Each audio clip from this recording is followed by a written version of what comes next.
Oke, saat ini saya sedang ada di dealer Hyundai di Gubeng di Surabaya. Tentunya untuk melakukan sebuah experience yang tentunya ini saat pertama kali buat saya, yaitu mencoba sebuah mobil yang pure elektrik. Ini adalah Hyundai Ioniq.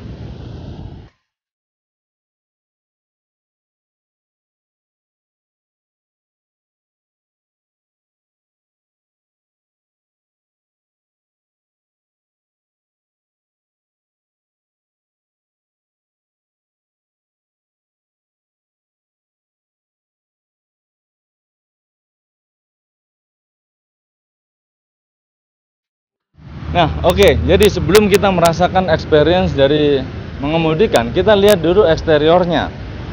Nah, di bagian depan yang menandakan bahwa ini adalah mobil elektrik, yaitu dengan adanya plat nomor yang dengan garis biru. Jadi, plat nomor yang ada di garis biru ini menandakan bahwa ini adalah mobil elektrik.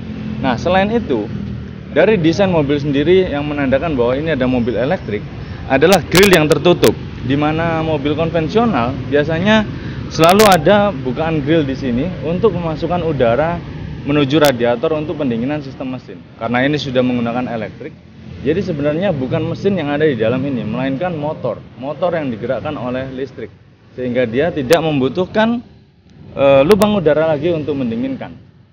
Nah, di sini untuk Hyundai Ioniq sendiri itu ada dua varian, yaitu varian Prime dan Signature. Yang ada di samping saya ini adalah Signature. Perbedaan dari Signature dan Prime yaitu yang Signature ini dia sudah menggunakan lampu depan full LED dan ada DRL di sini. Sedangkan tipe Prime dia masih menggunakan xenon biasa ya. Jadi ini adalah varian yang tertinggi. Banyak juga perbedaan-perbedaan di interior dan bagian belakang yang bisa kita bedakan antara Prime dan Signature. Di bagian samping kita lihat di sini ada tulisan Blue Drive yang menandakan ini bahwa sudah ramah lingkungan ya, karena dia mobil listrik. Dan di sini dia menggunakan sistem rem yang masih sistem rem konvensional sama dengan mobil-mobil biasa, yaitu menggunakan disc brake dan ada kalipernya di sini dengan velg ring berapa ini ya, ring 16 dengan ban 205/60. Nah, di bagian sini karena dia ini adalah basicnya mobil sedan atau hatchback ya kalau kita bilang. Jadi dia menggunakan model landai. Di sini ada sunroof karena ini adalah varian Signature, sedangkan di tipe Prime maksud saya belum dilengkapi dengan sunroof seperti ini. Sekarang kita lihat ke bagian belakangnya.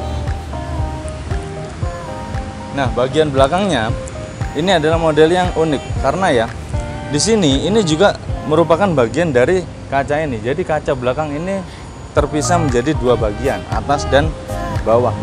Gunanya yaitu ini adalah menambah visibilitas kita ke arah belakang. Karena kalau dari samping tadi terlihat ini bagasinya tebal, sehingga visibilitas kita terbatas dan terhalang oleh bagasi yang cukup tebal ini. Tapi karena adanya tambahan kaca yang di bawah ini, itu membuat kita tetap bisa dengan jelas melihat ke belakang. Dan ada satu lagi di sini kita lihat ada kamera mundur. Nah, ini terdapat di tipe Signature ini, sedangkan di tipe Prime sudah ada sensor parkir tetapi tidak dilengkapi dengan kamera mundur. Nah, jadi Ioniq ini kalau orang-orang luar mungkin mengenal model ini sebagai model liftback, tapi kalau di Indonesia karena dia basicnya masih pendek, orang menyebutnya biasa sedan atau hatchback ya. Karena ini kalau pintu bagasi dibuka, pintu jendela belakangnya ini ikut ngangkat. Jadi selama pintu bagasi dibuka dan jendelanya ikut terbuka, itu adalah mobil hatchback kalau di Indonesia kita kenalnya ya.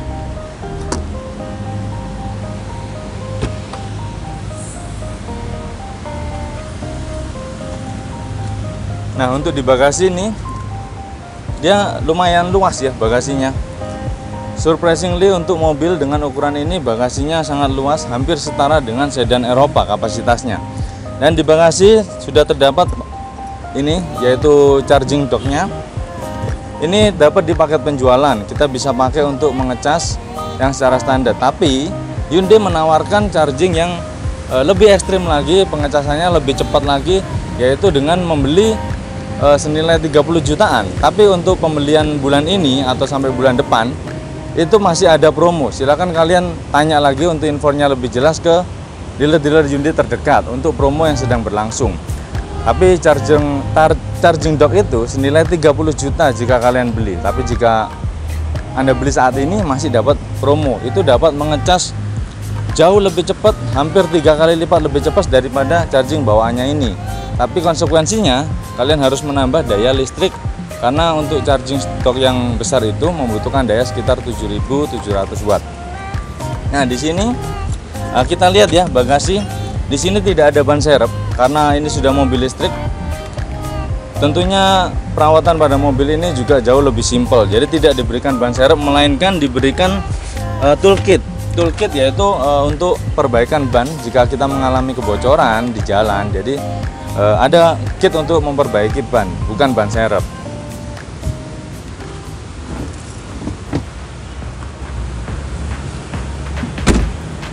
Nah, yang paling menarik kita lihat ke bagian interiornya.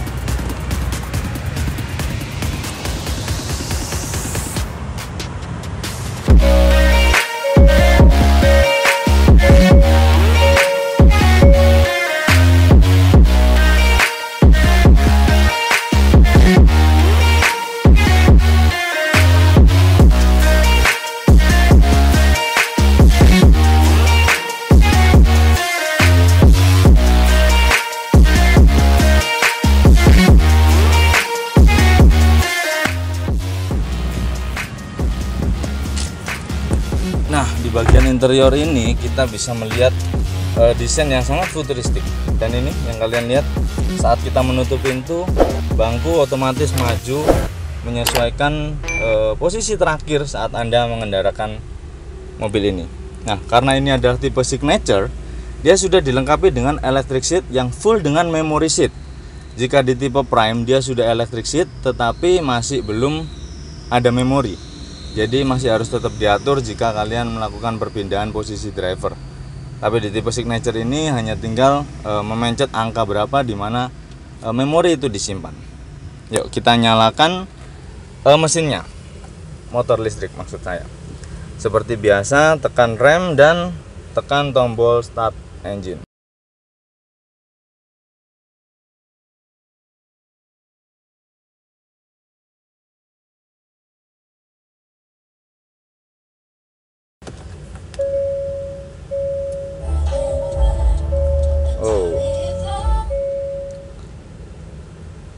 Mesinnya sudah menyala, tentunya tanpa suara mesin dan tanpa getaran sama sekali.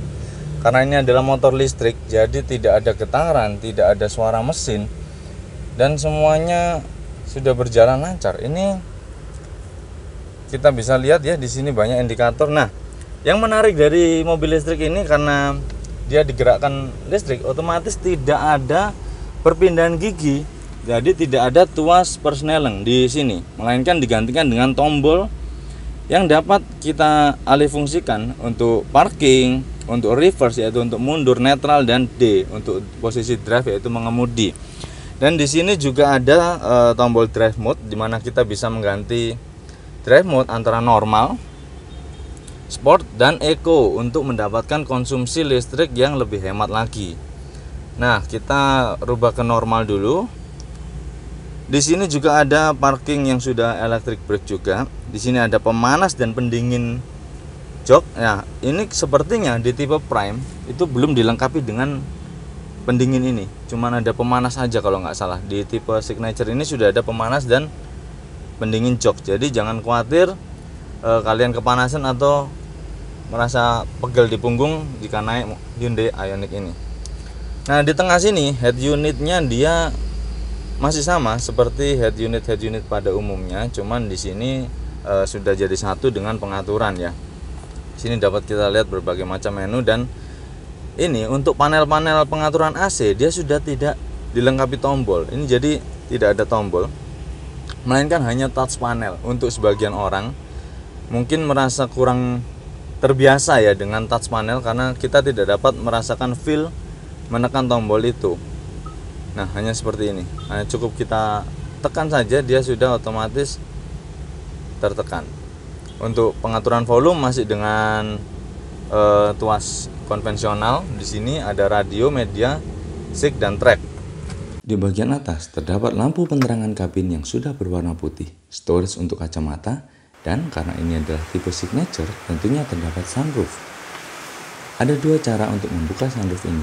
Yang pertama yaitu dengan tilt, membukanya ke atas, dan yang kedua adalah sliding untuk membuka sunroof ini secara penuh. Nah, di sini di setirnya kita lihat model setirnya yang sudah sangat futuristik di sini, baru. Dia di sini ada flat bottom. Flat bottom menambah kesan sporty dari sebuah mobil. Dan meskipun ini mobil listrik yang tidak dilengkapi dengan perpindahan gigi, tetap diberikan adanya tuas di sini ya. Tuas ini untuk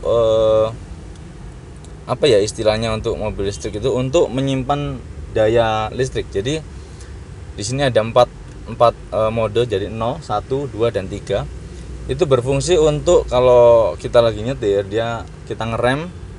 Nah, daya yang dihasilkan dari gesekan rem itu dirubah lagi kembali menjadi daya listrik. Jadi dapat memperpanjang jarak tempuh kita dengan baterai dari mobil Hyundai Ioniq ini.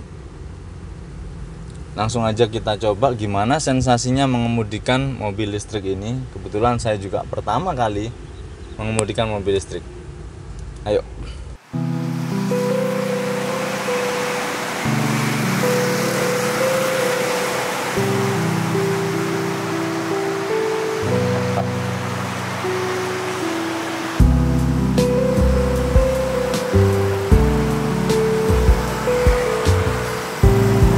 Ya, ini kita ditemenin dari Pak Dona selaku perwakilan dari Hyundai Gubeng ya Pak ya. Jadi Pak Dona nemenin saya untuk test drive ini, merasakan experience nyetir mobil elektrik pertama saya ini.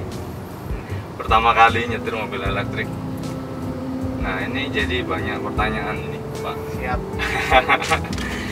Ini kita kalau lihat indikator ya Pak ya, biasanya kan ada full dan lain-lain. Kalau ini itu yang sebelah mana ini Pak? Ini ada power charge, dengan ini ada lambang kayak baterai ya. Iya. Jadi kita lihatnya yang mana kalau gini? Kalau untuk indikator baterai itu ada di sebelah kanan itu, Mas. Ini ya? Iya. Oke, jadi kalau kayak gini berarti full. Berarti full. Atau untuk indikator presentasinya bisa dilihat di ini, head unitnya ada tombol EV, bisa ditekan. Nah, ini baterainya masih 98%. Oke. Dengan baterai 98% bisa menempuh jarak kurang lebih 346 km. 346 kilo. Ya, berarti ini boleh dibilang hampir 100% ya. Berarti jarak tempuhnya sekitar 350 kilo. 350 kilo kalau untuk pemakaian dalam kota, mobilitas sehari-hari sih sudah sangat cukup sekali ya Pak ya. Sangat cukup sekali, karena paling kalau untuk kota-kota harian nggak sampai habis 30%. Ya, karena kalau jarang sekali kita dalam sehari menghabiskan 300 kilo. Rata-rata mobilitas mungkin kalau kita mobile banget ya di Surabaya, Ya. antara 100 kilo mungkin ya Pak ya. Kurang lebih ya.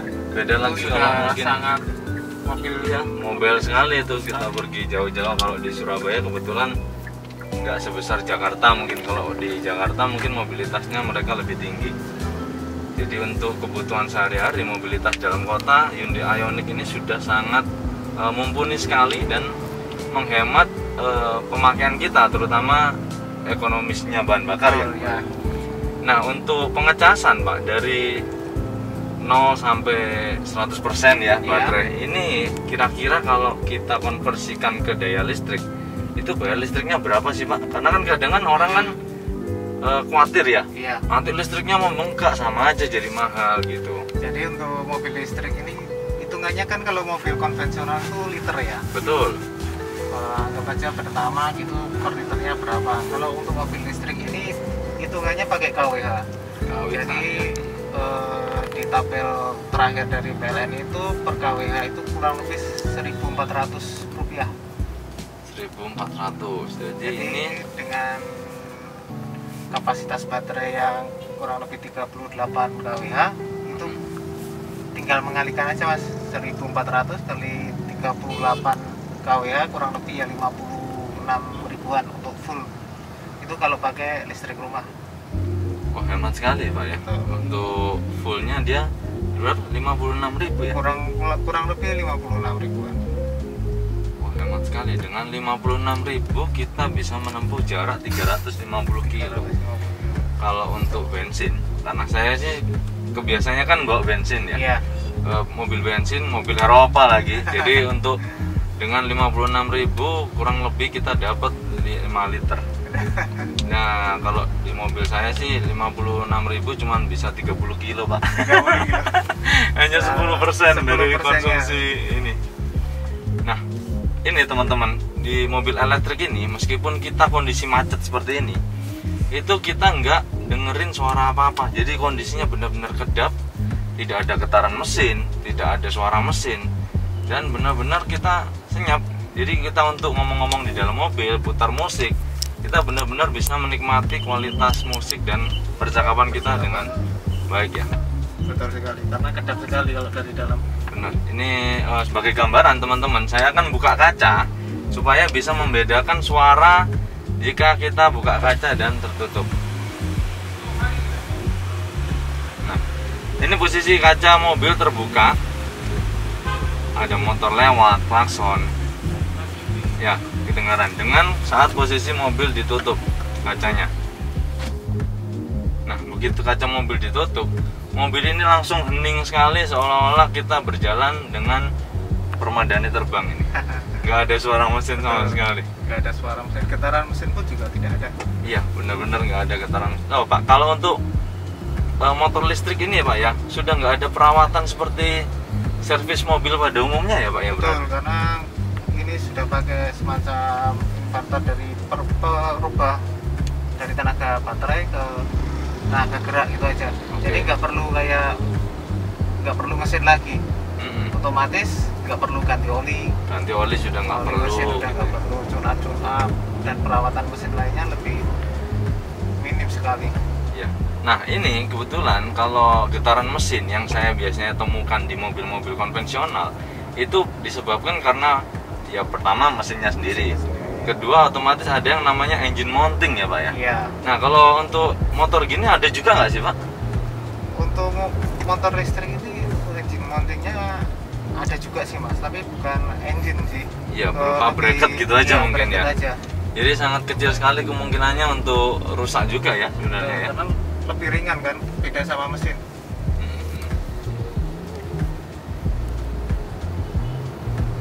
Nah, mobil listrik ini tenaganya sangat instan karena dia sudah tidak ada akselerasi.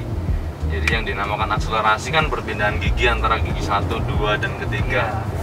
Itu dikendalikan oleh transmisi otomatis. Jadi otomatiknya sepintar apa mengendalikan tenaga itu baru kita bisa menikmati tenaga yang super. Tapi kalau di mobil listrik ini sudah nggak ada itu, jadi kita tinggal berubah ke drive mode, kita mau sport atau normal dan eco, dan kita tinggal becek gasnya mau sekencang apa. Posisi gitu. kan eco ya? Ya, ini sekarang posisinya apa ini?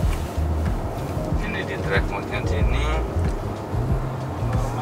Ini sport, jadi ini ke eco. Kalau eco dia lambangnya langsung berubah jadi hijau, dan kita seperti agak tertahan tadi di RPM ya.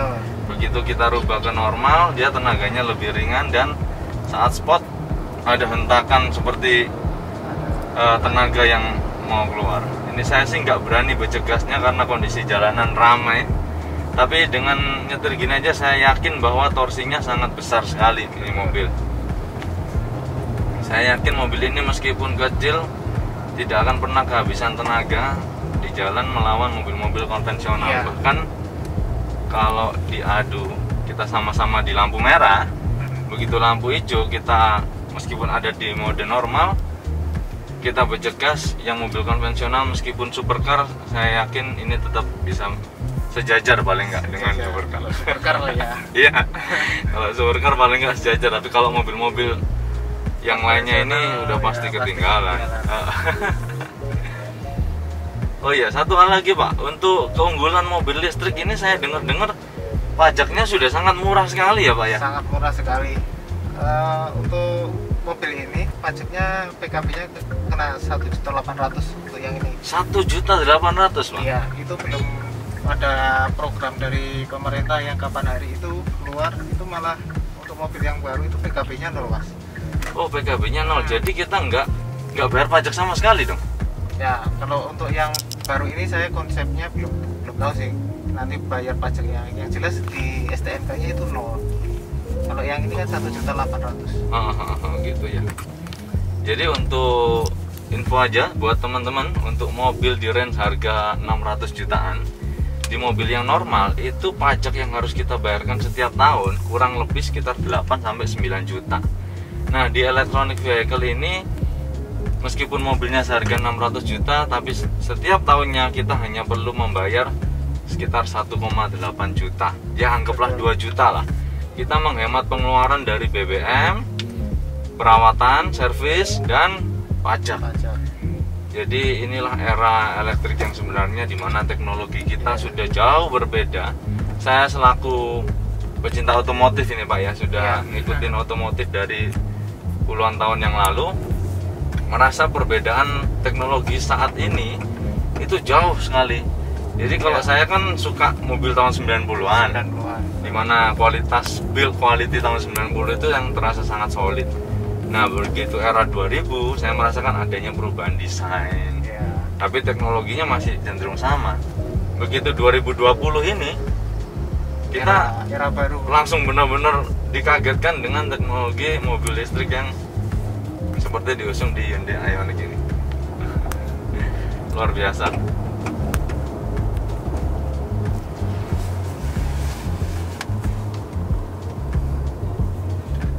Nah, mobil ini Ioniq ini kalau mau lebih hemat baterainya, penggunaan baterainya, kalau kita lagi setir sendiri, kita bisa aktifin ini Mas, driver only. Jadi AC hanya fokus ke driver, ke passenger belakang itu mati semua. Oh, jadi kalau kita pergi sendirian gitu ya Pak? Pergi sendirian, jalan sendirian. Oh betul, yang sebelah sini mati. Ini mati. Jadi yang driver kita nyetir sendirian tetap nggak kepanasan ya? Nggak kepanasan, dan lebih hemat untuk baterainya.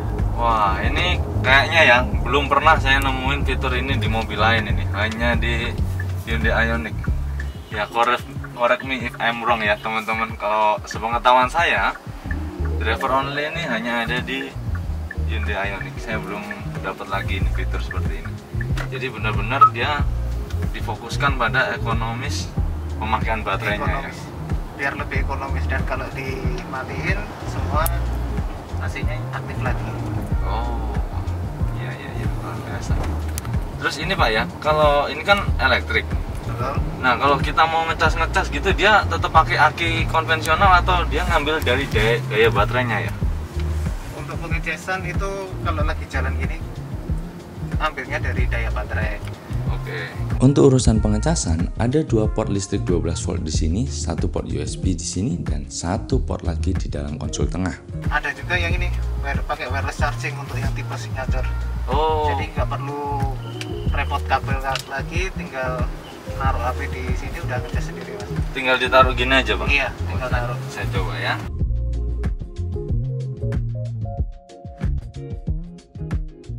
Oh iya benar ya, langsung ngecas ya. Jadi ini kompatibel sama semua HP yang sudah wireless ya? Wireless charging. Oh, luar biasa. Jadi benar-benar mobil masa kini sekali nih ya. Mobil masa kini, dimana zaman sekarang anak-anak milenial ini selalu bingung cari cacasan ini dengan gadget ini. Di mobil ini menyediakan mobil charger wireless charging, jadi kita tinggal taruh handphone di sebelah sini dan dia otomatis mengecas. Saat kita nyampe tujuan, baterainya sudah penuh ya. Oke Pak, thank you banget Pak buat pengalamannya. Siap. Ini Terima kasih sama-sama. pengalaman sudah yang mau mencoba Hyundai Ioniq. Ya, pengalaman yang luar biasa ini karena pertama kali. Nah, ini buat teman-teman ya, penilaian saya, experience saya selama mengemudikan mobil ini, itu selain kita ekonomis, hemat ya, tenaganya luar biasa, dan ada pro dan ada cons ya. Yang kontranya ini buat anak-anak otomotif kurang dapat merasakan suara mesin gitu ya kalau anak-anak mobil. Cuman itu bukan jadi hal yang masalah karena tergantung kebutuhan juga kita butuh mobilitas tinggi dan hemat, tentunya mobil elektrik ini adalah pilihan yang paling bagus. Dan ini karena tidak ada tuas Forsnelling, jadi kalau kita di mobil konvensional kita bisa mengoperasikan tuas ini tanpa melihat. Nah, berhubung ini tombol, kita belum terbiasa ya.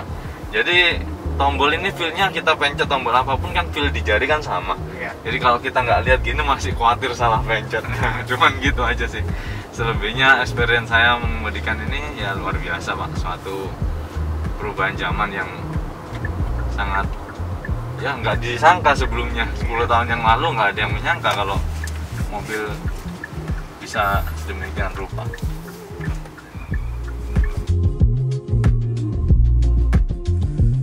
Oke, sekian pengalaman saya bersama Hyundai Ioniq. Semoga bermanfaat. Jangan lupa subscribe buat yang belum. Thank you for your time and goodbye.